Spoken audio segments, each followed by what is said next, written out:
This conference will now be recorded.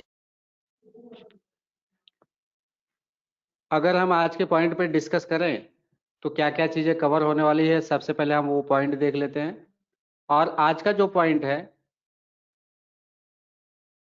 तो आज का जो पॉइंट है बेसिकली हमारा मेन मकसद ये है कि बिजी में हम किस तरह से लोगों को डेमो दें, और या डेमो देते हैं तो उसमें दो टाइप होते हैं, एक एक्सपर्ट डेमो और एक होता है बेसिक डेमो। बेसिक डेमो मतलब हम कस्टमर के पास जाते हैं तो तुरंत देना चालू कर देते हैं। कंपनी इस बीजी इंस्टॉल किया, कंपनी क्रिएट किया, सेल की एंट्री डाला, परचेज की एंट्री डाला, लेजर दिखा दिया, स्टॉक दिखा दिया, जीएसटी के रिपोर्ट्स दिखा दिए, तो ये बेसिक डेमो हो गया। लेकिन कुछ चीजें ऐसी होती हैं जो आपको बाद में एडवांस में देनी पड़ती है। एडवांस में देने के लिए फिर आपको क्या करना पड़ता है, एडवांस में अगर आपको कोई देना है तो फिर हम क्या करते हैं, कस्टमर को पूछ लेते हैं कि भैया आपका जो रिक्वायरमेंट है वो रिक्वायरमेंट क्या क्या है, तो उसको हम पेपर पे पहले नोट आउट कर लेते हैं। और सबसे मेन पॉइंट ये होता है कि कस्टमर का जो पेन पॉइंट है, पेन पॉइंट का मतलब अगर वो कोई सॉफ्टवेयर यूज कर रहा है तो उसको सबसे बड़ी प्रॉब्लम क्या आ रही है, उसमें वो सॉफ्टवेयर को क्यों चेंज करना चाहता है, क्या रीजन है, सबसे हम उसका पेन पॉइंट पकड़ते हैं, उसको दर्द किस जगह पे है। अगर उसकी दर्द हमें पता चल जाता है और वो दर्द की इलाज अपने बिजी सॉफ्टवेयर में हो जाती है तो आपका काम बन जाएगा। तो हमें मेन मकसद ये होता है, एक सिंपल डेमो, फ्रेश डेमो, एक होता है एडवांस डेमो। एडवांस डेमो में जैसे हमने बताया कि कस्टमर का पेन पॉइंट पकड़ना, उसका दर्द पकड़ना, उसको दर्द कहाँ पे हो रहा है, किस चीज का सोल्यूशन चाह रहा है, वो सारी चीजें समझना। अब हम आपको अभी आज जो कवर होगा उसके बारे में बताएंगे। पहले हम कंपनी क्रिएट करेंगे, कैसे कंपनी क्रिएट करते हैं, item master creation, account master creation, purchase entry, sale entry, ledger, stock report, GST report, ये सारी चीजें और इनवॉइस प्रिंटिंग तक हम यहाँ पे अभी बताएंगे। अब इसमें बहुत सारी चीजें, छोटे छोटे पॉइंट्स आएंगे, हम बीच बीच में उसको भी एक्सप्लेन करेंगे, शॉर्टकट कीज भी एक्सप्लेन करेंगे, आपको कैसे यूटिलाइज करना है, तो ये सारी चीजें हम आज देखेंगे। ये पॉइंट बहुत छोटा है, लेकिन आप बोलेंगे परचेज एंट्री तो हमको आती है, ऐसा नहीं। परचेज एंट्री आते वक्त जो भी बीच में दायरे होते हैं वो सारी चीजें मैं आपको बताऊंगा। और ये हमारा 4 बजे तक रहेगा। 4 बजे से बाद 4:30 बजे मैं फिर से चालू करूंगा, एक दूसरा सेशन लूंगा, दूसरे सेशन में एक अलग टाइप का चीजें रहेंगी डिटेल में। अभी हम कंपनी में आ जाते हैं। जब भी हम कंपनी क्रिएट करते हैं,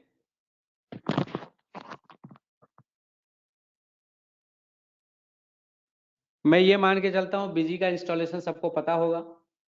और जब भी हम कंपनी क्रिएट करते हैं तो सबसे पहले कंपनी का नाम आता है, बिजी फ्रेश।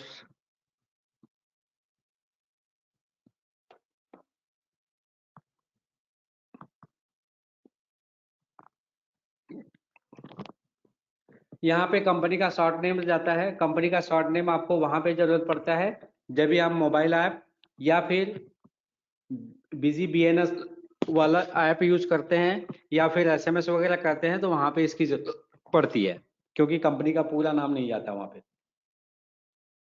शॉर्ट फॉर्म जाता है। तो यहाँ पे हमने बीआईपीएल करके डाल दिया। यहाँ पे जिसका जो स्टेट होगा वो ले लेगा। अभी हम महाराष्ट्र में हैं तो महाराष्ट्र हमने ले लिया, और जो एमपी में है वो एमपी ले सकते हैं, गुजरात है तो गुजरात ले सकते हैं, जो जहाँ का है वो आपको सिलेक्ट कर सकता है। यहाँ पे आपको ये चीज देखने वाला पॉइंट है, financial year beginning from. Financial year India में अभी तक जो बिगिनिंग फ्रॉम होता है वो हमेशा अप्रैल टू मार्च ही चलता है। आपको यहाँ पे 1 अप्रैल ही डालना है। जो लोग नए हैं, मतलब जिनको क्लियर नहीं है, तो पेन और पेपर लेके इसको नोट भी कर सकते हैं कि आपको फाइनेंशियल बिगिनिंग फ्रॉम हमेशा 1 अप्रैल ही डालना है। नीचे जो पॉइंट आता है, बुक कमेंसनिंग फ्रॉम। बुक कमेंसनिंग फ्रॉम हमेशा उस डेट को डालना है जिस डेट को बिजनेस स्टार्ट होता है। अभी जैसे हमारा कोई बिजनेस अगस्त में चालू हुआ तो ये डेट 1 अगस्त आ जाएगा। यहाँ पे काफी बार मिस्टेक हो जाता है, ऊपर भी 1 अगस्त कर देते हैं, नीचे भी 1 अगस्त कर देते हैं, तो वहां पे ये मिस्टेक हो जाता है।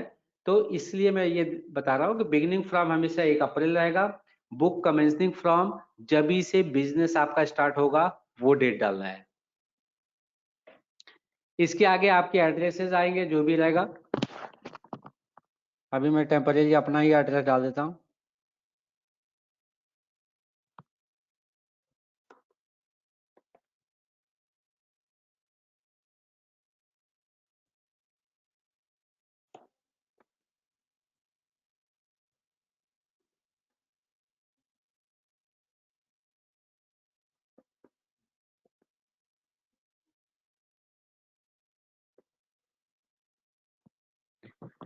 अगर कंपनी प्राइवेट लिमिटेड है या फिर लिमिटेड कंपनी है, जिसको डोमेस्टिक कंपनी बोलते हैं, अगर डोमेस्टिक कंपनी है तो यहाँ पे आपको CIN नंबर रहेगा।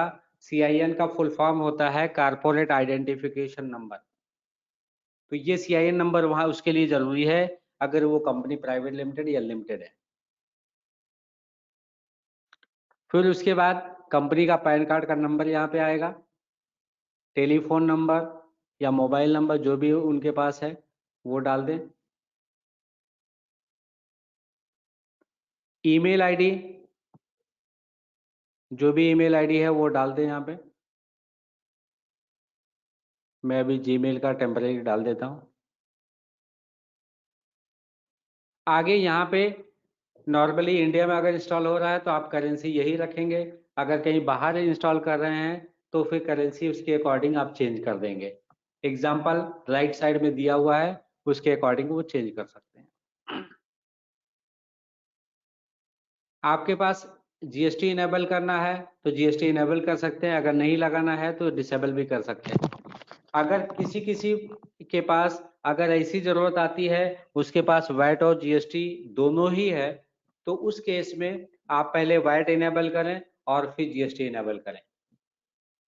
क्योंकि वैट जब इनेबल करेंगे तो वैट के डिफॉल्ट लेजर ऑटोमेटिक क्रिएट हो जाएंगे, और GST जब भी इनेबल करेंगे उसके बाद GST के कॉन्फ़िगरेशन में डिफॉल्ट मास्टर क्रिएट करने का ऑप्शन होता है, तो उसके डिफॉल्ट मास्टर ऑटोमेटिक क्रिएट हो जाएंगे।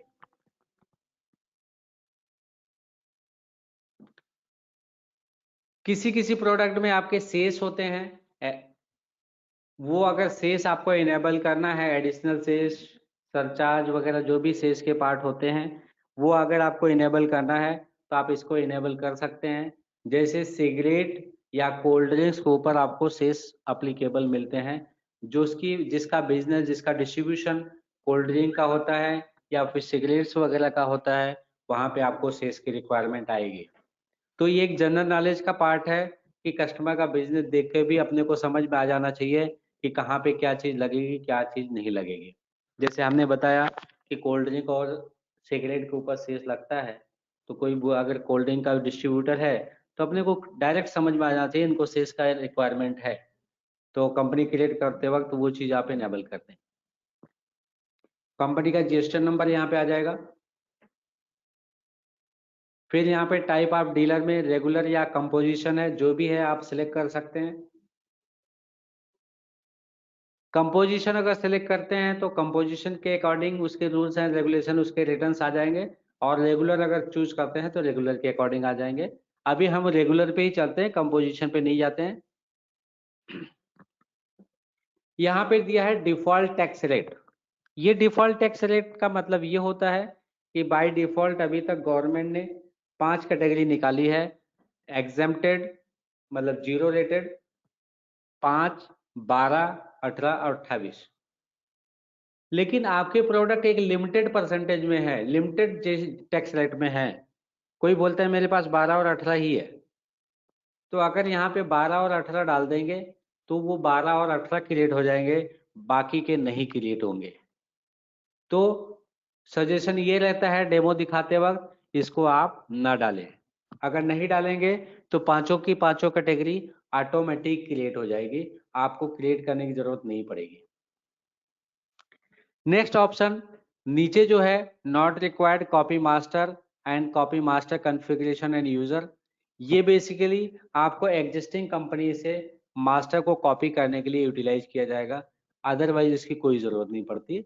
मतलब आपका कोई एग्जिस्टिंग कंपनी है जिसमें से मास्टर, प्रोडक्ट मास्टर और पार्टी मास्टर को कैरी ऑन करके इस कंपनी में लेके आना है, तो अब आप इसको यूटिलाइज कर सकते हैं। अभी हम इसको यूज नहीं करते हैं, इसको सेव कर देते हैं, ये कंपनी क्रिएट हो जाएगी।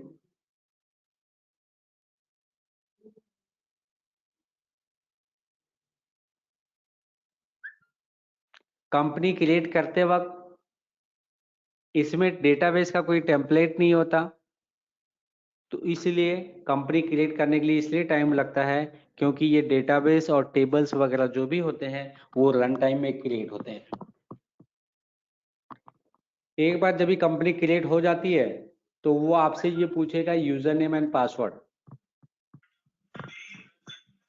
यूजर नेम और पासवर्ड जब भी पूछेगा तो उस टाइम पे आप नॉट रिक्वायर्ड भी डाल सकते हैं या ये भी डाल सकते हैं कि आपको यूजर नेम और पासवर्ड चाहिए।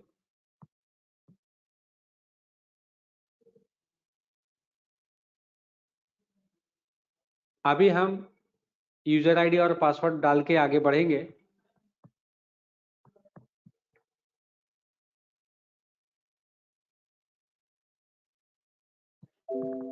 ये क्रिएट हो गया। अब हमने यहाँ पे यूजर आईडी और पासवर्ड एक डाल दिया बिजी बिजी करके। कंपनी क्रिएशन के टाइम पे जो भी यूजर आईडी और पासवर्ड डाला जाता है उस यूजर आईडी को मेन यूजर बोलते हैं या सुपर यूजर बोलते हैं।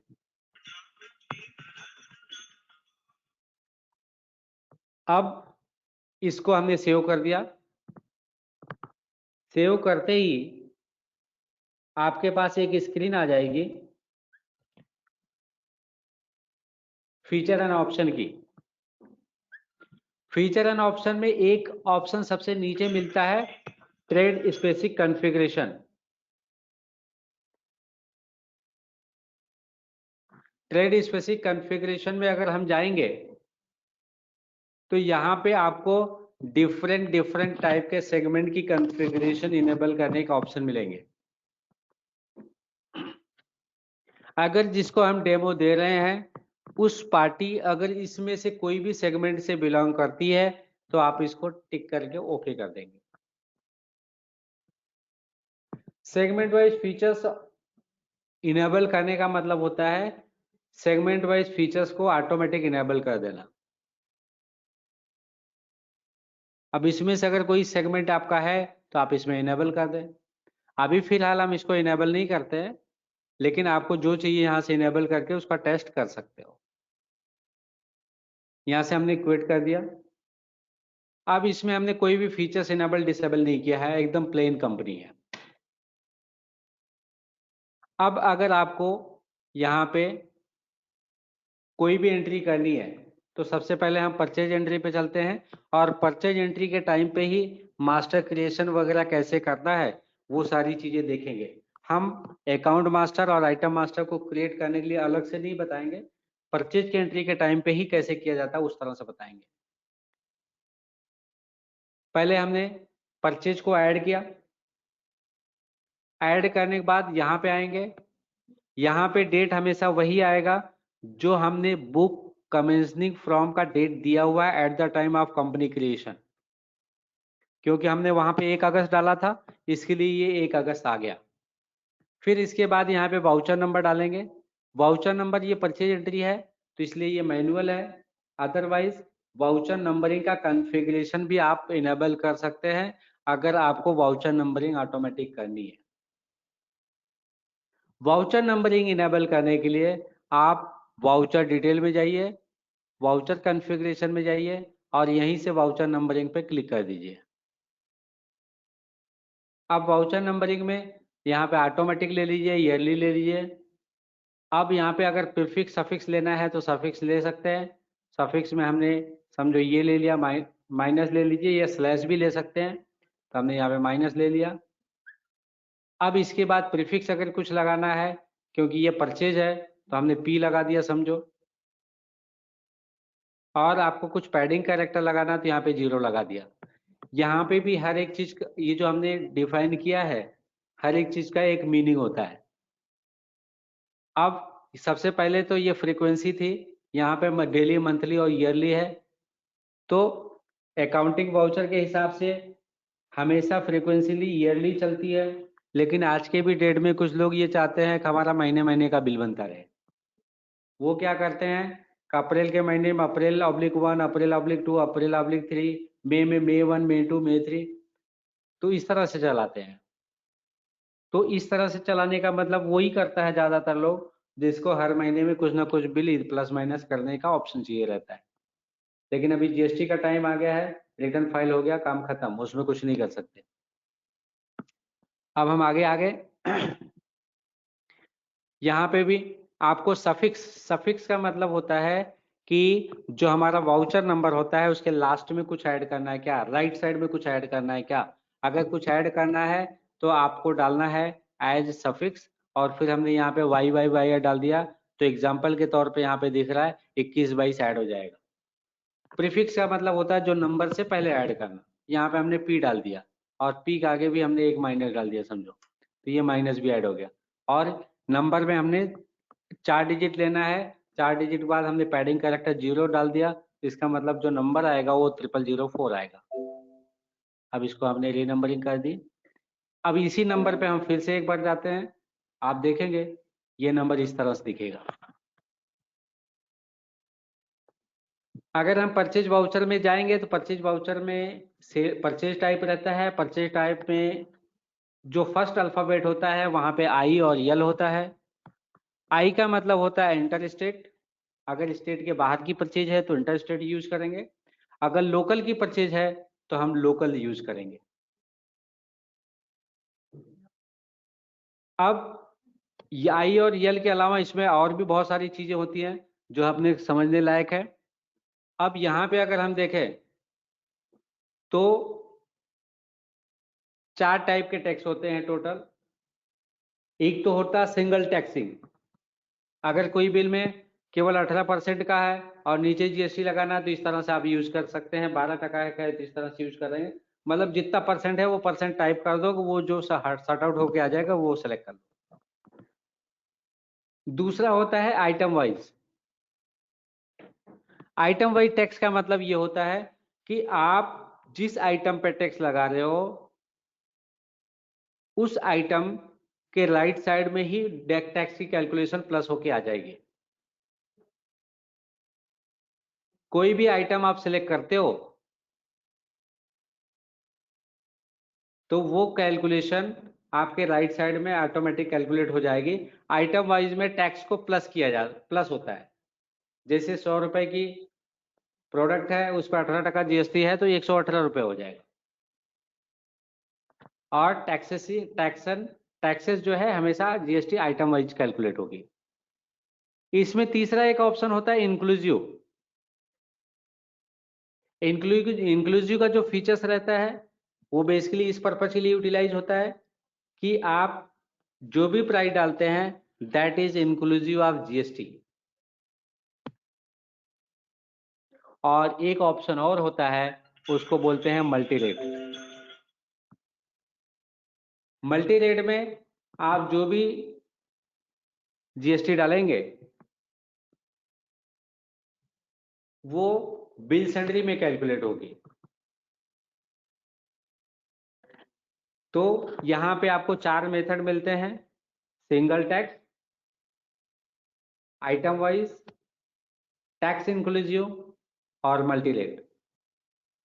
नॉर्मली जब भी हम बिल बनाते हैं या परचेज का तो आइटम वाइज यूज करते हैं। अब हम आगे पार्टी पे। अगर आपको पार्टी क्रिएट करना है तो आप यहाँ पे F3 की प्रेस करेंगे पार्टी क्रिएट करने के लिए। और ऐसा नहीं है पार्टी क्रिएट करने के लिए ही केवल F3 करना है, आप कोई भी चीज क्रिएट करनी है उस लोकेशन से आपको F3 प्रेस करेंगे तो जिस लोकेशन पे होंगे उस मास्टर का क्रिएशन का विंडो ओपन हो जाएगा। अभी हम पार्टी के लोकेशन पे हैं, यहाँ पे हमने F3 प्रेस किया तो ये पार्टी का मास्टर क्रिएट होने का ऑप्शन आ गया। अब हमने यहाँ पे डाल दिया सप्लायर 1, यहाँ पे डाल दिया सन्ड्री क्रेडिटर्स, यहाँ पे अगर कुछ एड्रेस है तो एड्रेस डाल दिया महाराष्ट्र, रजिस्टर्ड है तो रजिस्टर्ड, नहीं तो अनरजिस्टर्ड है तो अनरजिस्टर्ड, यहाँ पे जीएसटी नंबर। जीएसटी नंबर डालने के बाद यहाँ पे वैलिडेट करने का भी ऑप्शन है, वो हम अभी नहीं देते हैं। जीएसटी नंबर डालेंगे तो वैलिडेट करेंगे तो ओनर का नाम भी, ओनर का नाम, कंपनी का नाम, जीएसटी रिटर्न वगैरह कब फाइल हुआ, वो सारी चीजें यहाँ पे आ जाएंगी। ऐसे ही अगर हम पिन कोड डालते हैं तो आपका डिस्टेंस भी कैलकुलेट करने का ऑप्शन डायरेक्ट आ जाता है, लेकिन उस पर भी हम देखेंगे नहीं, ये एडवांस में आएगा। अब हम यहाँ पे से सारी चीजें हट कर देते हैं। अब यहाँ पे नेक्स्ट ऑप्शन ये आता है कि आप सप्लायर का या कस्टमर का बैंक डिटेल भी अगर फीड करना चाहो तो आप कर सकते हो। जो भी सप्लायर का बैंक है वो bank name, bank account number और IFSC कोड डाल दो। अब हमने यहाँ पे सेव कर दिया। फिर आएंगे मटेरियल सेंटर पे। मटेरियल सेंटर भी आपको क्रिएट करना है तो F3 करके यहाँ पे क्रिएट कर सकते हैं। आप मटेरियल सेंटर को क्रिएट करने के लिए F3 का क्रिएट कर सकते हैं, लेकिन कोई मास्टर में करेक्शन करना है या उसको मॉडिफाई करना है तो ऑल टाइम करके उसको मॉडिफाई भी कर सकते हैं।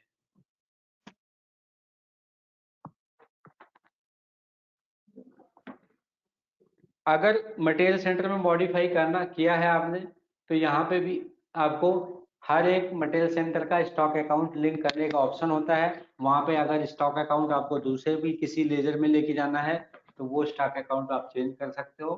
दूसरी चीज क्या है, आपको अगर इस मटेरियल सेंटर को बैलेंस शीट में रिफ्लेक्ट नहीं कराना है तो आप इसको नो भी कर सकते हो। कभी कभी ऐसा होता है कि डैमेज का गोडाउन हो या फिर कोई स्क्रैप का गोडाउन हो, जिस बाद में जिसको आपको ऐसा लगे उसको बैलेंस शीट पे रिफ्लेक्ट नहीं करवाना है तो आप उसको उस तरह से कर सकते हो।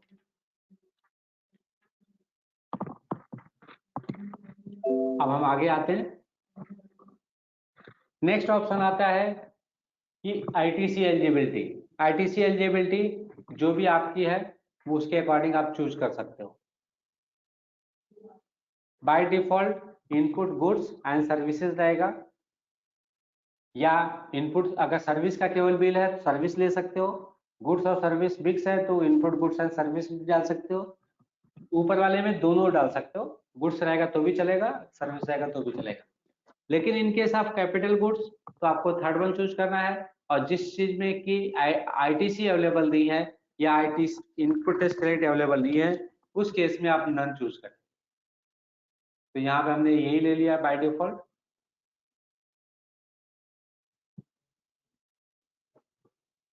अब यहाँ पे ये आ गया आइटम का सेक्शन। आइटम के सेक्शन में भी आपको ये क्रिएट करने के लिए F3 करना है। तो मतलब यहाँ पे हमने ये देख लिया कि कोई भी चीज क्रिएट करना है तो F3 करना है, और कोई भी चीज को मॉडिफाई करना है तो उस पॉइंट पे जाके अल्टर एम करना है। अल्ट एम करेंगे तो मॉडिफाई हो जाएगा वो चीज। अब यहाँ पे हम एक आइटम का नाम डालते हैं।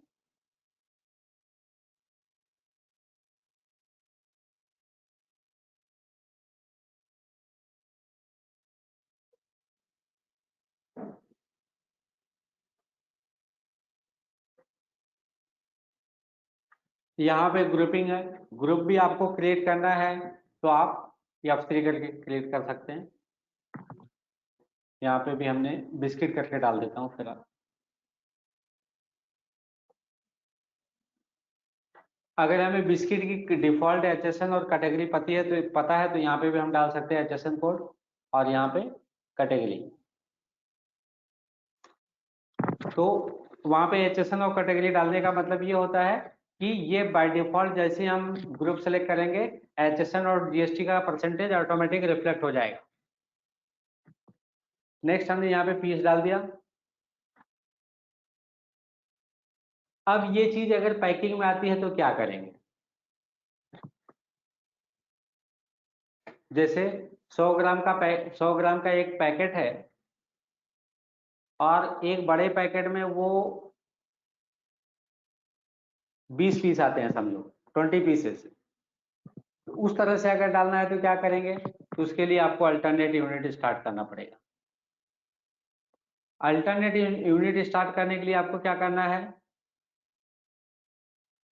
कॉन्फ़िगरेशन में जाना है, फीचर एंड ऑप्शन में जाना है, इन्वेंटरी में जाना है और यहाँ पे अल्टरनेट यूनिट आइटम को टिक कर देंगे। ये अल्टरनेट आइटम को टिक करने के बाद ये मास्टर पे फिर से आ जाएंगे और फिर से हम इसको क्रिएट करेंगे, तो ये वाला जो ब्लॉक है ये 2 ब्लॉक आ जाएगा, एक ब्लॉक यहाँ पे और आ जाएगा। अब ये दोनों ब्लॉक दिखने के लिए हम क्या करेंगे, फिर से F3 करते हैं। आप देख रहे हैं दोनों ब्लॉक यहाँ पे आ चुके हैं। फिर से हम वही डालते हैं,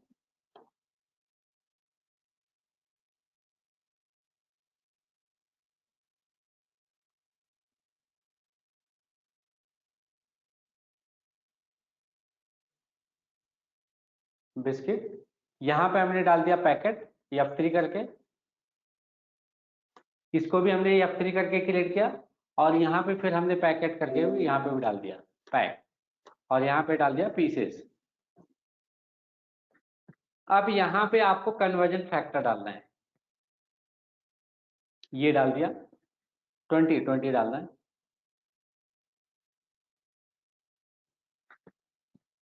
कभी कभी यहाँ पे लोगों की ये कंफ्यूजन होती है कि इसको पीसेस पर पैकेट करें या पैकेट पर पीसेस करें। तो 20 को लेफ्ट साइड में इसके पहले लगा दें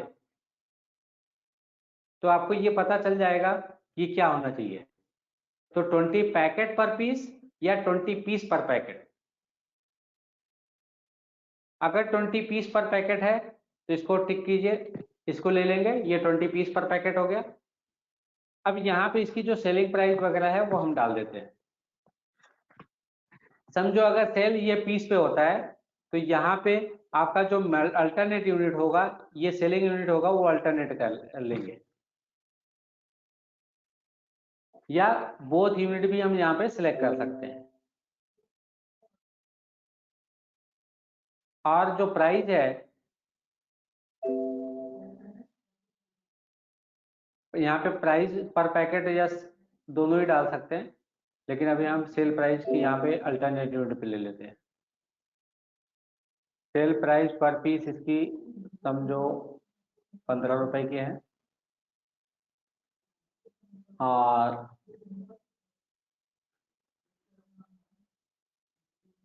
इसको हमने सेव कर दिया। आप समझो हम यहाँ पे 5 पैकेट परचेज करते हैं तो ये आ गया 5 पैकेट का मतलब 100 पीस।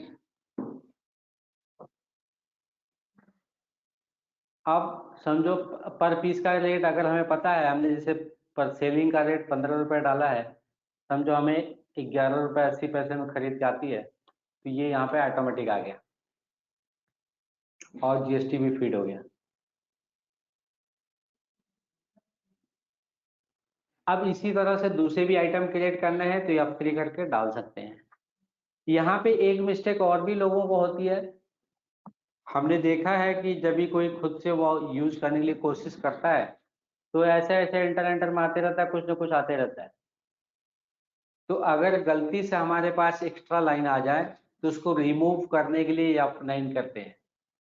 तो यहाँ पे राइट क्लिक करके भी डिलीट कर सकते हैं और F9 की प्रेस करके भी डिलीट कर सकते हैं और F9 की यहाँ पे दिया हुआ है।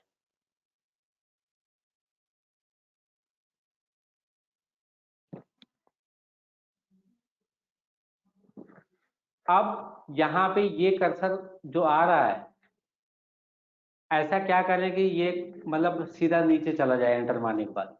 तो इसके लिए आपको एक फीचर्स होता है end of list. End of list का फीचर्स अगर इनेबल कर लेंगे तो फिर ये नहीं आएगा। वो फीचर्स इनेबल करने के लिए यहाँ पे जाएंगे configuration, feature and option, general और यहाँ पे आएगा एंड ऑफ लिस्ट। इसको यस कर देंगे तो ड्रॉप डाउन में आपको ऑटोमेटिक एक एंड ऑफ लिस्ट का फीचर्स मिल जाएगा जिससे आप वो डाल सकते हैं। अब हम इसको सेव करते हैं।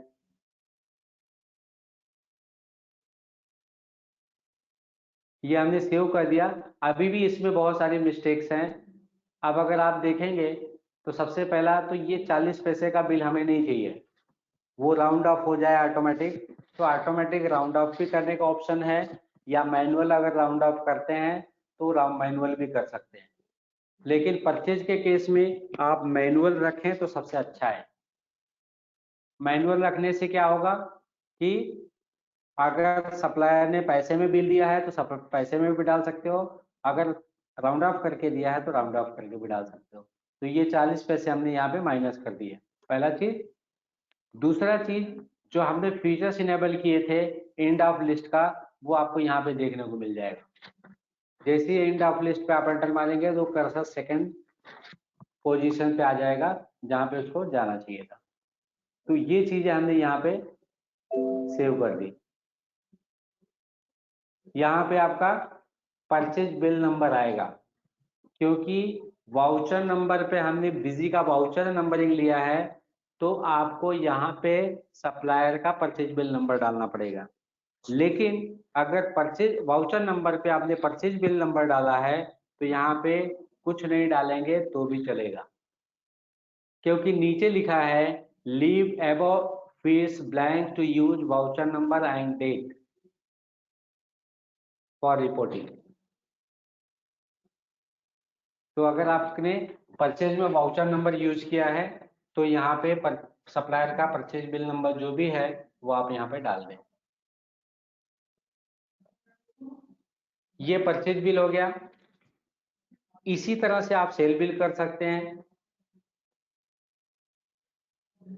सेल बिल हम अभी स्टैंडर्ड फॉर्मेट ही बताते हैं उसको किस तरह से कर सकते हैं।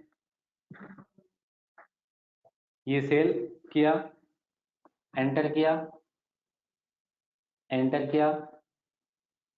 अब यहाँ पे अगर रिटेल काउंटर है तो आप बाय डिफॉल्ट इंक्लूसिव सेलेक्ट करें, क्योंकि रिटेल काउंटर पे प्लस टैक्स नहीं चलता।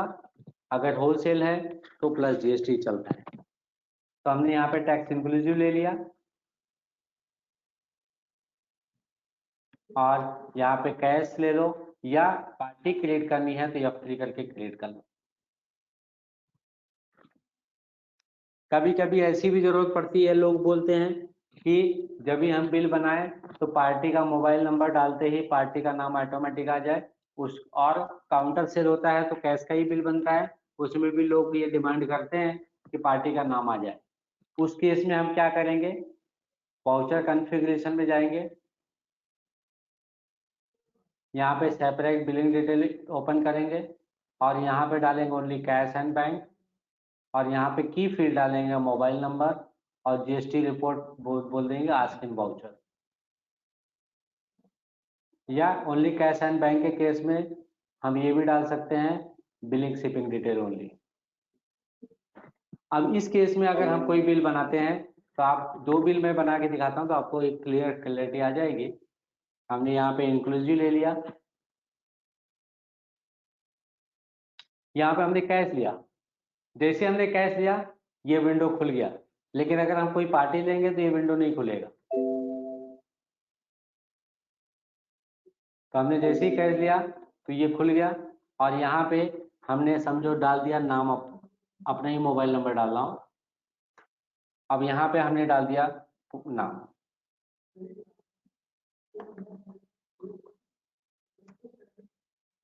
यहाँ पे जो भी एड्रेस है वो डाल दिया हमने।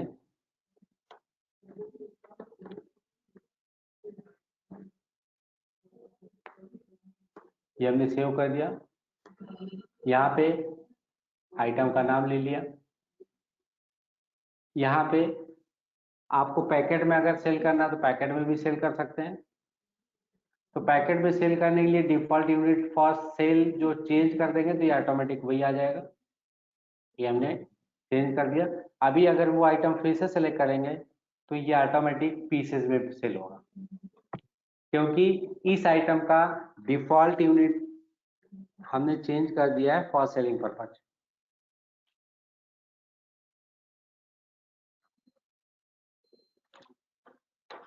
अब कितना पीस दिया, समझो यहाँ पे हमने 12 पीस दे दिया और इसको हमने सेव कर दिया। एक बिल हम और बनाते हैं 2 तारीख का, ये भी कैश लेते हैं। अभी यहाँ पे जैसे हमने ये बताया था कि आप मोबाइल नंबर डालेंगे तो कस्टमर का नाम आ जाएगा, हमने डाल दिया 9820685562। जैसे आप डालोगे वैसे ही उसका एड्रेस और नाम आ जाएगा, जो कि इसका लेजर क्रिएटेड नहीं है, फिर भी वो रिकॉल कर लेता है। अब हमने ये डाल दिया, फिर से हमने और यहाँ पे 15 पीस डाल दिया और सेव कर दिया। ये कैश की बिल है, तो इसका मतलब कैश अकाउंट डेबिट हो गया, पार्टी का लेजर नहीं है, क्योंकि क्रेडिट बिल नहीं था। अगर क्रेडिट बिल बनाना है तो फिर आपको क्या करना पड़ेगा, पार्टी के नाम से बिल बनाना पड़ेगा, यहाँ पे एफडी करके क्रेडिट बिल बनाना पड़ेगा। यहाँ पे हमने डाल दिया कस्टमर 1।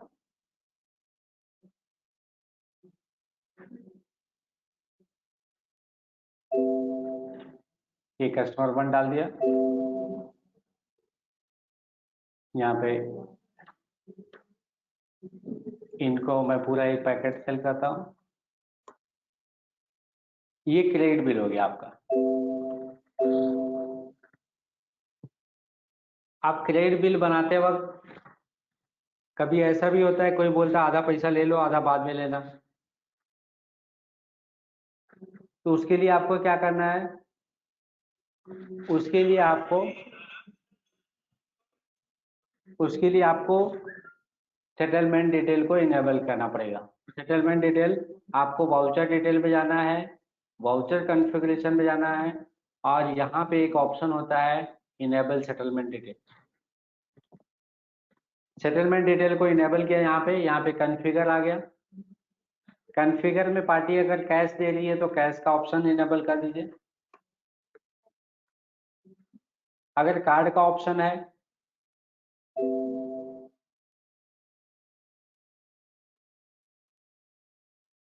तो कार्ड का ऑप्शन बेसिकली बैंक अकाउंट में न डाल के उसको हम डेटर्स के अकाउंट में डालते हैं,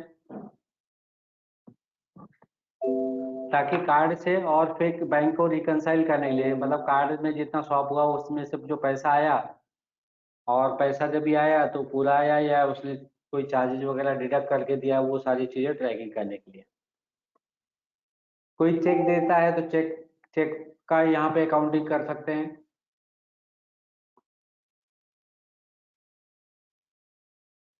मैंने ऐसे ही डाला है, स्टेट बैंक ऑफ इंडिया, आप पकड़ लो इस तरह से।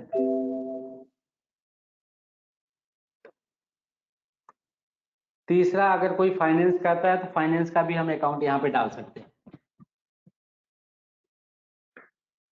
फाइनेंस का मतलब कभी कभी मोबाइल वगैरह लेते हैं या फिर कुछ और लेते हैं, या फिर कोई चीज इलेक्ट्रॉनिक प्रोडक्ट में आजकल ज़्यादा फाइनेंस चलता है, वो चीज़ अगर कोई लेता है तो फाइनेंस करने की सुविधा भी यहाँ पे मिल जाती है।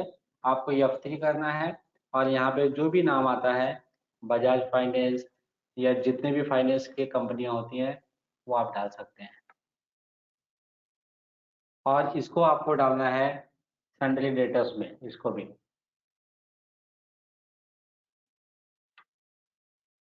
जिससे भी लाभ बाद में पैसे लेना बाकी रहता है उसको डेटर्स में डालते हैं।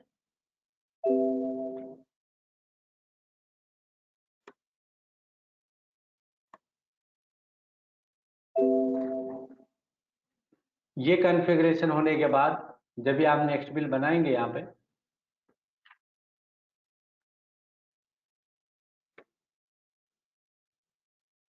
कस्टमर 2,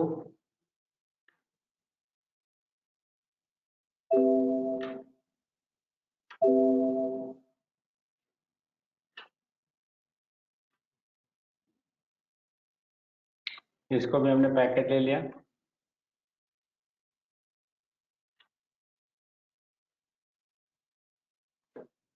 अब जब भी हम यहाँ पे सेव करेंगे, सेव करते वक्त ये पूछेगा उससे कितने पैसे आए। अगर उसने 100 रुपए दे के गया तो 100 रुपए डाल देंगे, 200 रुपए बाकी रह जाएगा उसके नाम से। अब समझो हमने यहाँ पे 80 रुपए वो दे के गया और बोला कि बाकी बाद में देता हूँ, बाकी ये सब आपको जीरो करना है और कस्टमर अकाउंट पे रखना है। अब अगर आपको लेजर देखना है यहाँ पे तो आप लेजर भी देख सकते हो। ये कस्टमर 1 है, कस्टमर 1 का क्रेडिट बिल बना था एक बॉक्स का 300 रुपए में। वहीं पे कस्टमर 2 अगर आप देखोगे यहाँ पे तो इसका 220 रुपए ही अमाउंट है, क्योंकि इसने 80 रुपया दे दिया है।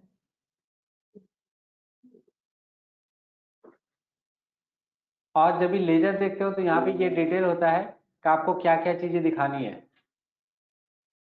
फुल वाउचर डिटेल करोगे तो फुल आ जाएगा, तो इसमें आपको ये दिखाएगा, टोटल अकाउंटिंग आ जाएगी, कौन सा अकाउंट डेबिट क्रेडिट होगा था।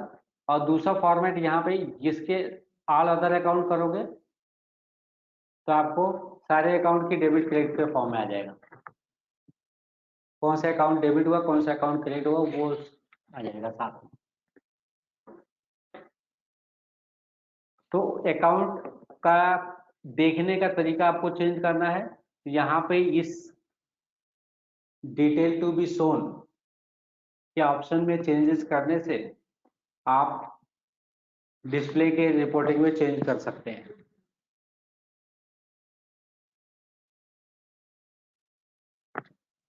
इसी तरह से आपके पास कैश कितना पड़ा हुआ वो भी आपको देखना है, तो ये आप कैश देख सकते हैं।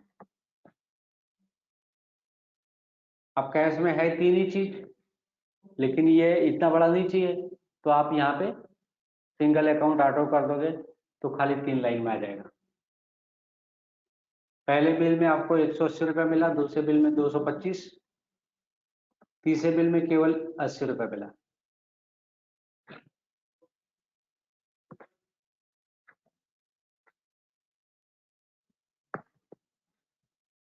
और इसमें 3 नंबर बिल गायब है, क्योंकि 3 नंबर जो बिल है वो क्रेडिट का बिल है कस्टमर 1 के नाम से। अब हम इसके आगे बढ़ते हैं स्टॉक के रिपोर्ट में।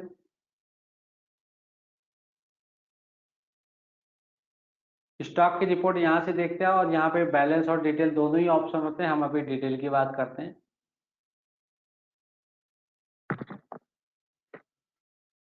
आपके पास 5 पैकेट था, 3.35 बिक गया और क्लोजिंग इतना बचा है। अगर आपको पीस में वही चीज देखनी है तो पीस में भी देख सकते हो। खरीदा था 100 पीस, सेल होगा 67, बैलेंस है 33। कभी कभी लोगों की रिक्वायरमेंट ऐसी होती है कि मेरे को कितना बॉक्स है और कितना पीस है वो अलग अलग चाहिए। उस केस में आपको क्या करना है, यहाँ पे बोथ यूनिट रखना है और इसको यस कर देना है। उस केस में आपको ऐसे बताएगा कि आपके पास कितना पैकेट है और कितना पीस है।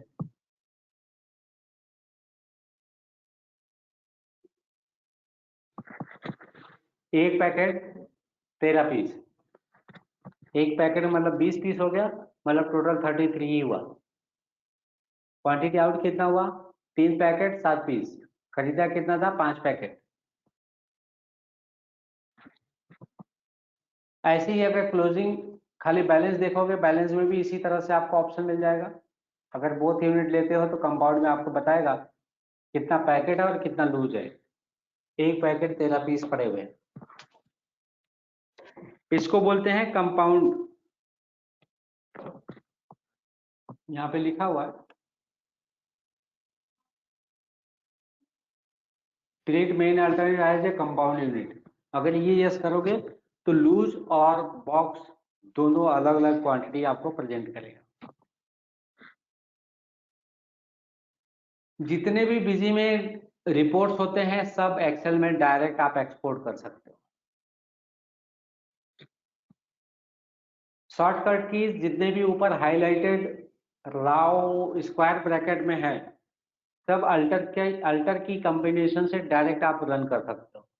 जैसे मुझे अगर एक्सपोर्ट करना है तो एक्सपोर्ट करने के लिए अल्ट ई करेंगे।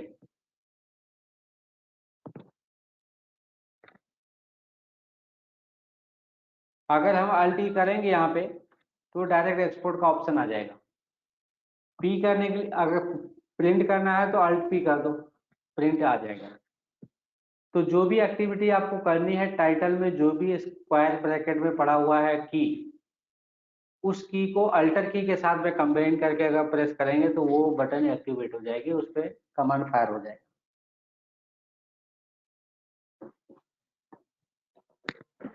इसी तरह से बिल्स रिसीवेबल और पेबल्स भी होते हैं यहाँ पे। जैसे हमने लेजर देखा वैसे रिसीवेबल्स और पेबल भी होते हैं। जब भी हम लेजर देखते हैं किसी का,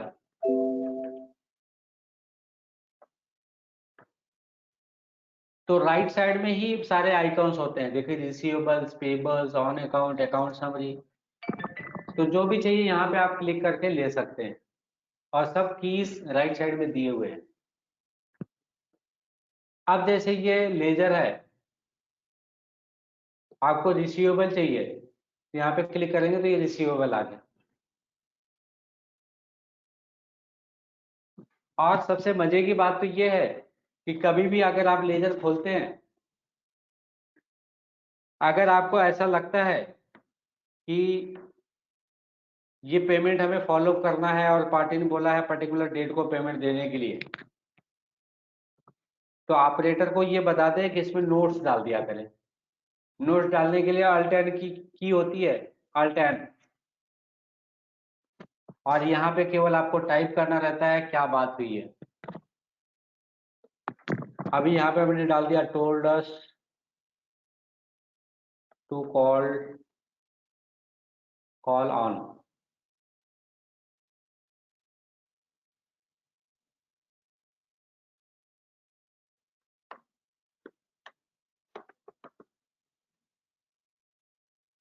अभी ये जैसे हमने डाल दिया, तो ये पार्टी जब भी खोलोगे तो ये आप चेक करके ले सकते हो किस पार्टी के बारे में लास्ट मेरी क्या बात हुई थी। अल्टर प्रेस करोगे तो वो हाईलाइट हो जाएगा, किस तारीख को बात हुई थी, क्या बात हुई थी, वो यहाँ पे दिखेगा।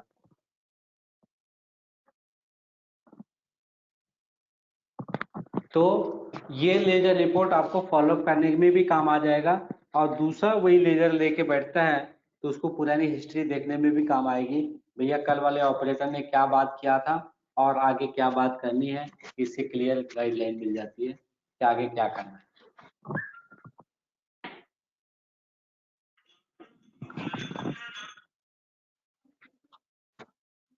अब इसके बाद जो है हम चलते हैं, इसमें और भी कुछ रिपोर्ट्स हैं वो भी मैं दिखा देता हूं।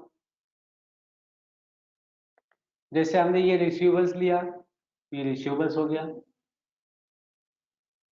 ऐसे पेबल्स भी आते हैं, लेकिन पेबल्स करने के लिए ये पार्टी का नहीं आएगा। अब यहाँ पे ऑन अकाउंट एंट्री अगर कुछ है तो वो भी दिखता है। अब जैसे ये लेजर बैलेंस है, लेजर बैलेंस और बिल्स रिसीवेबल दोनों अगर मैच नहीं हो रहे हैं तो इसका मतलब कुछ ना कुछ ऑन अकाउंट में पड़ा हुआ है।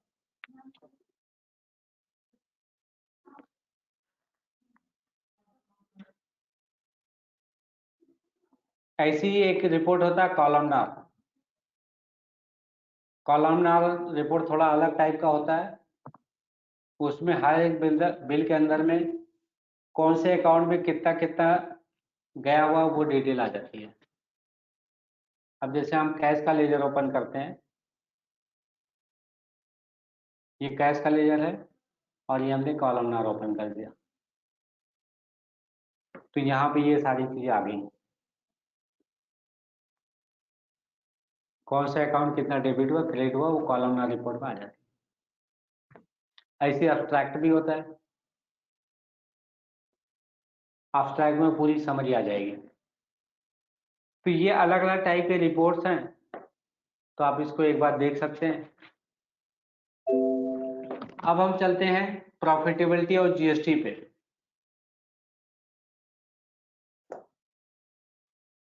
प्रॉफिटेबिलिटी के बेस पे अगर देखा जाए तो हमें कितना प्रॉफिट हुआ था, हमने जो मटेरियल खरीदा था, वो चीज चेक करने के लिए प्रॉफिटेबिलिटी हम यूज करेंगे। प्रॉफिटेबिलिटी चेक करने के लिए हम चेकलिस्ट में जाएंगे, सॉरी MIS रिपोर्ट में जाएंगे, प्रॉफिटेबिलिटी रिपोर्ट में जाएंगे, फिर यहाँ पे आपको ऑप्शन मिलता है, आपको आइटम की प्रॉफिटेबिलिटी देखनी है या बिल वाइज प्रॉफिटेबिलिटी देखनी है, कौन कौन से बिल में कितना फायदा हुआ। तो यहाँ पे आइटम वाइज भी प्रॉफिटेबिलिटी है और बिल वाइज भी प्रॉफिटेबिलिटी है, तो हम दोनों ही देख लेते हैं। पहले बिल वाइज देखते हैं।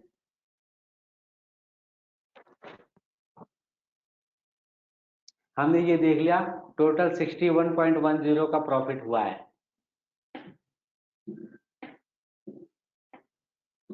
इसी तरह से हम एक बार आइटम वाइज भी देखेंगे।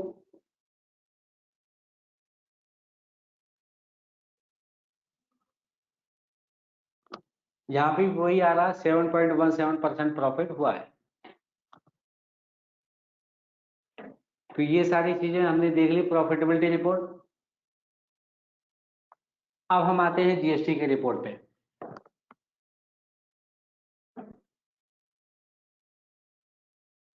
GST के रिपोर्ट में अगर हम आते हैं तो जो ऑटोमेटिक परचेज और सेल के दरमियान कैलकुलेट हुई हैं वो सारी चीजें यहाँ पे डिस्प्ले होंगी।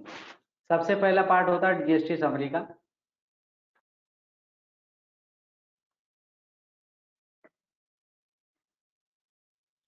ये GST समरी है परचेज और सेल की। हमारी इवन के परचेज ज्यादा है, सेल कम है,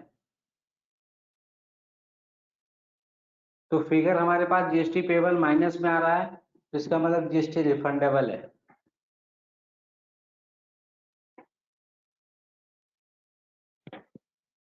अब इसमें कोई मैं और सेल का सर्विस का बिल डाल दूं तो ये हो सकता है कि सर्विस पेबल भी हो जाए। एक मैं एक इनकम का बिल डाल देता हूं और भी।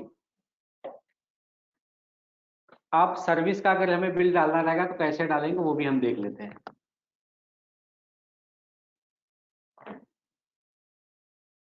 यहाँ पे सेल पे क्लिक किया, यहाँ पे हमने आइटम वाइज सिलेक्ट कर लिया, यहाँ पे कोई भी एक कस्टमर सेलेक्ट कर लिया, कस्टमर 1। यहाँ पे जब हम F3 करेंगे,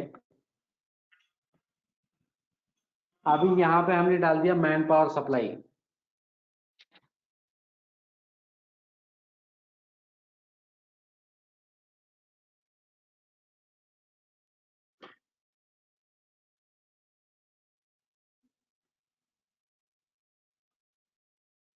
अब यहाँ पे हमने डाल दिया यूनिट और यहाँ पे डाल दिया डेज।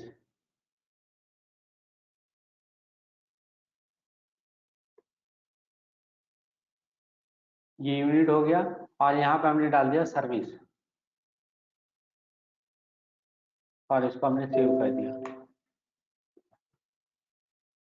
अब मैन पावर सप्लाई का हमने समझो 5 लोगों को 3 दिन के लिए भेजा, तो यहाँ पे भी आपको एक चीज और लगेगा ये फीचर्स में इनेबल करने के लिए,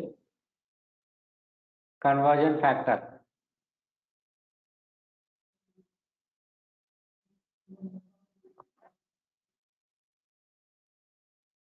फिर से हम ये चीज रिपीट करते हैं एक बार। मैन पावर सप्लाई 5 लोगों को भेजा 3 दिन के लिए, 5 लोगों को 3 दिन के लिए भेजा तो 15 दिन हो गया। एक मैन पावर सप्लाई का चार्जेस 400 है।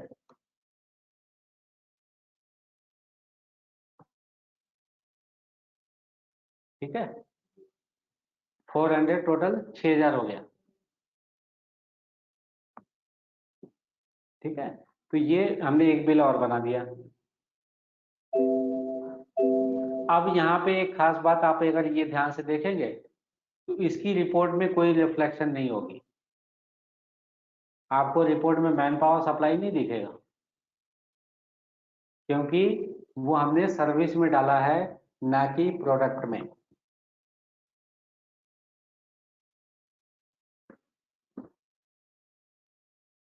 अब अगर हम जीएसटी का रिपोर्ट उस आप देखेंगे तो आपका पेबल अकाउंट आएगा कि आपको जीएसटी पेबल है।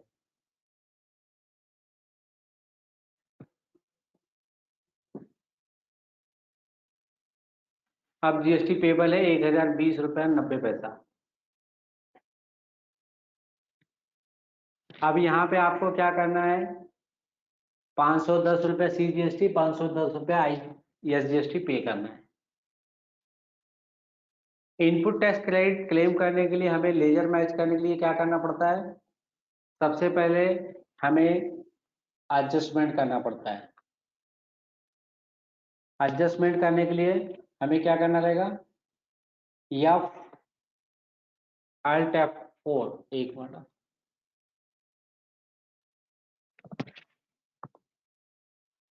F4 की प्रेस करेंगे। जब भी हम F4 की प्रेस करते हैं तो वहां पे RCM पेमेंट रहता है, RCM to regular tax adjustment रहता है। तो RCM की हमने अभी एंट्री नहीं की है तो हम उस पॉइंट पे नहीं जाएंगे। सबसे पहले आएगा इनपुट आउटपुट एडजस्टमेंट। तो ये पर्टिकुलर डेट में एक एंट्री मार देंगे इनपुट आउटपुट। मैं आज की डेट में मारता हूँ 23/8। ये जो डेट हमने डाला है वो by default last date of the month होता है, लेकिन हमने 23/8 डाल दिया है। तो आपको हमेशा लास्ट डेट ऑफ मंथ डालना है। अब इसको हमने सेव कर दिया।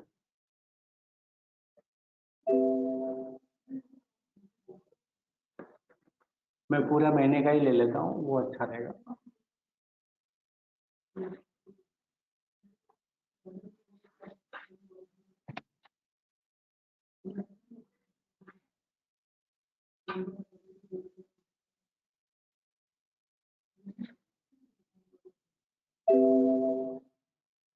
ये इनपुट आउटपुट हो गया।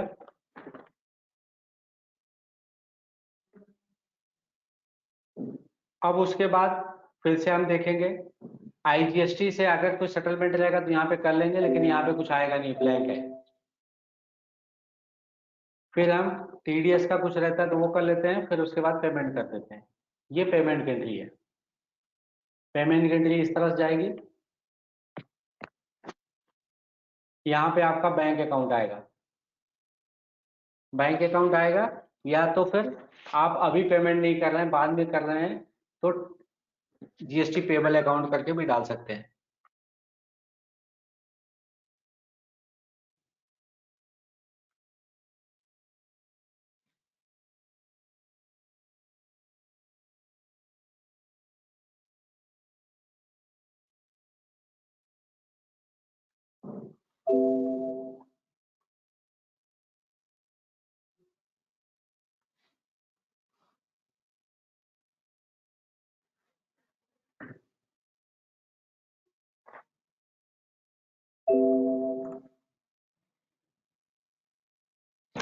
अब आपको चेक क्या करना रहता है इसमें, ये बैलेंस टैक्स और लेजर बैलेंस दोनों मैच होना चाहिए पेमेंट करने के बाद।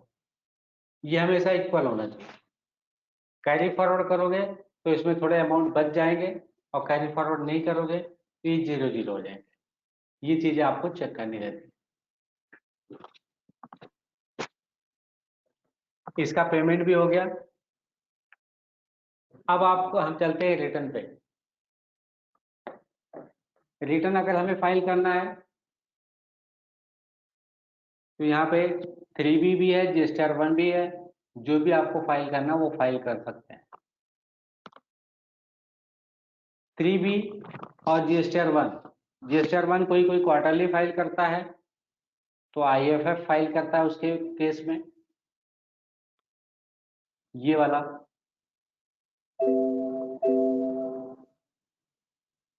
QRMP की स्कीम में अगर कोई है क्वार्टरली रिटर्न मंथली पेमेंट, तो GSTR 1 वो क्वार्टरली फाइल करता है, लेकिन मंथली मंथली क्या करता है, IFF फाइल करता है, इनवॉइस फर्निशिंग फैसिलिटी।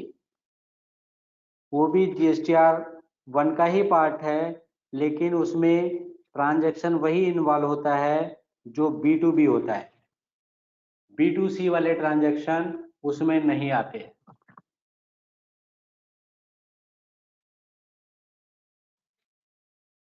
अभी जो है नॉर्मली IFF अधिकतर लोग नहीं यूज करते हैं, वो डायरेक्ट GSTR1 ही फाइल कर देते हैं। बोले या भाई IFF फाइल करने से बेटर है तो GSTR1 ही अपलोड कर दो। काम तो उसमें भी करना है, काम इसमें भी करना है। तो ये IFF अगर आप अपलोड करते हो, IFF में अगर आप जाओगे तो वही बिल आएंगे जो B2B होंगे। आप देख रहे हैं IFF में कोई भी ट्रांजैक्शन यहाँ पे दिख नहीं रही है। कोई भी ट्रांजैक्शन ना दिखने का मतलब ये है कि कोई भी पार्टी का हमने GSTN नंबर नहीं डाला है, इसलिए वो रजिस्टर्ड में नहीं है, और रजिस्टर्ड में नहीं है तो IFF में आएगा भी नहीं। यही चीज अगर हम GSTR1 में जाएंगे तो GSTR1 में ये चीजें आपको दिखेंगी।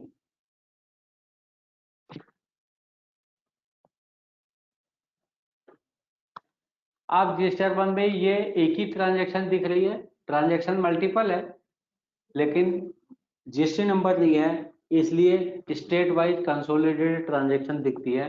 आप एंटर करेंगे तो ये सारी ट्रांजैक्शन इसमें दिख जाएंगी।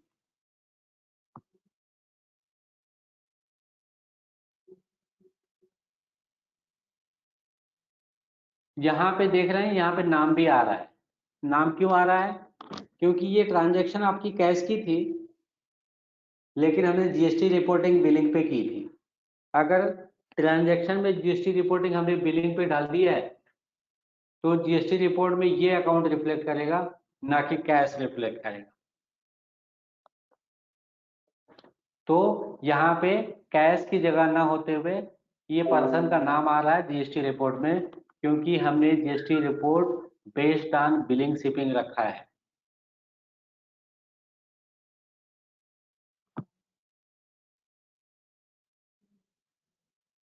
इसी तरह से आपको HSN वाइज समरी का भी यहाँ पे ऑप्शन मिल जाएगा। HSN वाइज समरी में अभी टैक्स रेट भी देने लगे, पहले टैक्स रेट नहीं आता था। ये चेंजेस रिसेंटली हुआ है। जो ये 18 आ रहा है वो अभी रिसेंटली हुआ, पहले जरूरत नहीं पड़ती थी। और यहाँ पे आपके एक रिपोर्ट, एक चीज और भी है, समरी ऑफ डॉक्यूमेंट अगर आप देखोगे तो यहाँ पे पूरी डिटेल आ जाएगी। टोटल डॉक्यूमेंट कितने हैं और कैंसिल कितने हैं, और कौन से नंबर से कौन से नंबर तक नंबरिंग चली हुई है। तो ये सारी डिटेल यहाँ पे बन जाती है। अगर आप GSTR1 में देखोगे, सॉरी,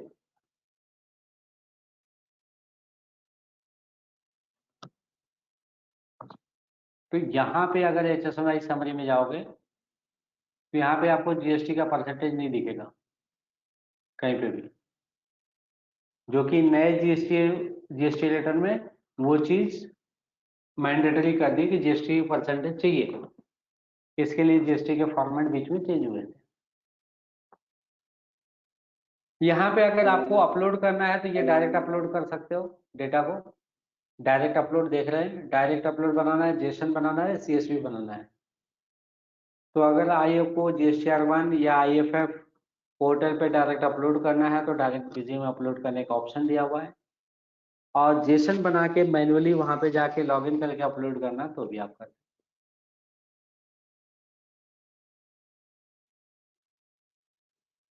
GSTR1 रिटर्न अगर आप देखेंगे तो वो भी ऐसी है, direct upload JSON, CSV, government template and plain Excel, जो भी आपको चूज करना है वो आप चूज कर सकते हैं। अब इसके बाद हम चलते हैं रिकंसिलेशन वाले पार्ट पे। अब हम आपको ये बताते थे रिकंसिलेशन क्या होता है, उसकी यूटिलाइजेशन क्या होती है। बिजी में 4 डाउनलोड दिए हुए हैं, download GSTR1, download GSTR2A, download GSTR2B और डाउनलोड GSTR3B। GSTR1 डाउनलोड जो करते हैं उसका मेन पर्पज हमारा ये रहता है कि जो भी हमने इनवॉइस बनाई है सॉफ्टवेयर में और उसको हमने पोर्टल पे अपलोड कर दिया, पोर्टल पे अपलोड करने के बाद सॉफ्टवेयर के अंदर में कोई इनवॉइस में अगर किसी ने चेंज कर दिया तो उसको रिकंसिलिएशन का जो प्रोसेस होता है उसको बोलते हैं GSTR1 रिकंसिलिएशन। तो हम क्या करते हैं, जो आपकी अपलोडेड फाइल है बिजी से जो आपने GSTR1 रिटर्न फाइल की हुई है, वो फाइल को हम डाउनलोड करके बिजी के डेटा को चेक करते हैं, और बिजी के डेटा को चेक करने के बाद आपको बता देते हैं कि भैया रिटर्न आपने ये फाइल किया था और आपके बिजी में डेटा ये है, तो आपने ये चीज इनवॉइस को मॉडिफाई कर दिया है, इसकी पहले वैल्यू इतनी थी अभी इतनी है, या इनवॉइस नंबर ये था अभी ये कर दिया है। तो इस तरह से आपको एक डिफरेंशियल थिंग्स मिल जाते हैं, जो आपको नेसेसरी ये रहता है कि आप उसको करेक्ट कर सकते हैं बाद में।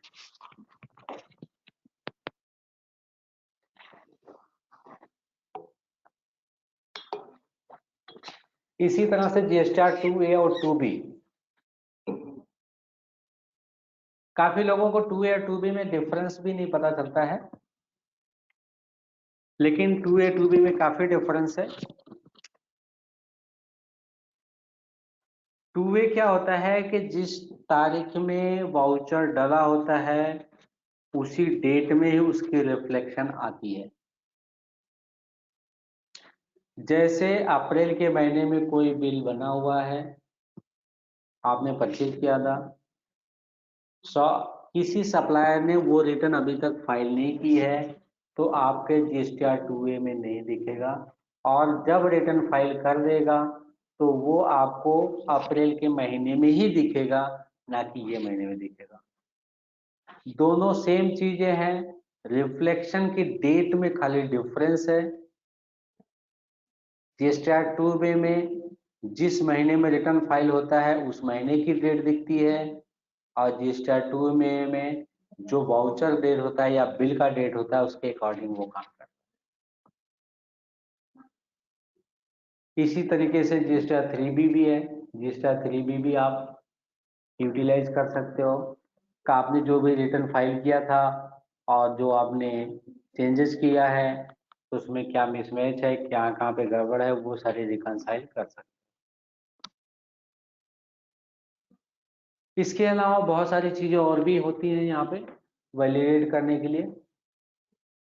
अब उसको अगर वैलिडेट करना है तो आपको कुछ एक्सेशन वगैरह डालने पड़ेंगे, तो उसके समझ में आएगा। अब जैसे हम अगर यहाँ पे बात करें, ये जो प्रोडक्ट था आइटम का, ये ले लेते हैं।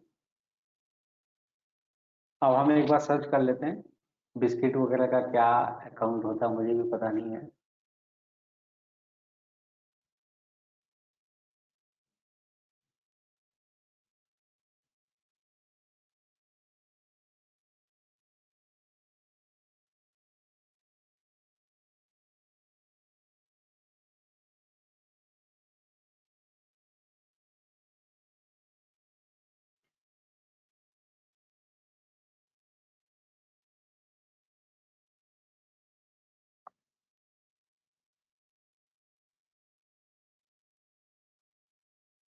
अभी जैसे 1905 है, अगर हम वो डालते हैं यहाँ पे,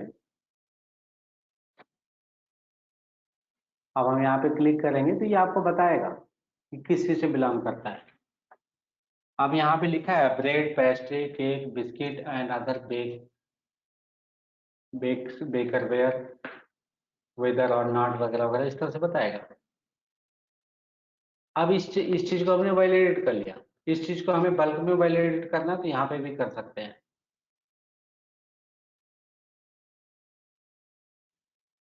डिस्प्ले सॉरी ट्रांजैक्शन,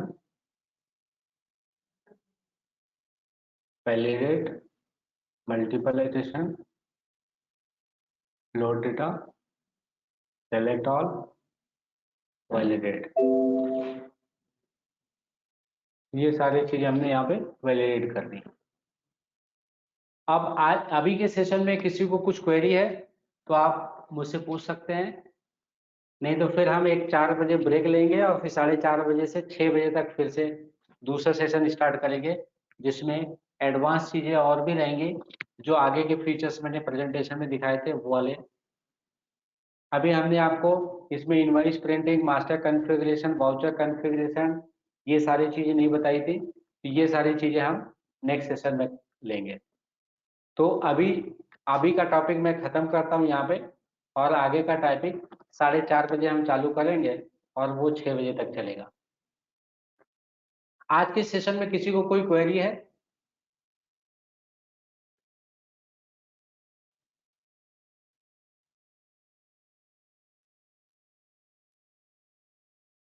सर जी, आज के सेशन में किसी को कुछ क्वेरी है तो आप नोट कर लें और फिर मुझे फ़ोन करके पूछ लें या टेक्स्ट करके मुझे अभी पूछ लें। अभी मैं आधे घंटे का रेस्ट के बाद फिर से चालू करूँगा, क्योंकि 1.5 घंटे का सेशन इसलिए रखा है क्योंकि आप लोगों को और हमें भी ज़्यादा तकलीफ ना हो। 1.5 घंटे का एक बार में सेशन हमने रखा है। सर, आवाज़ आ रही है मेरी?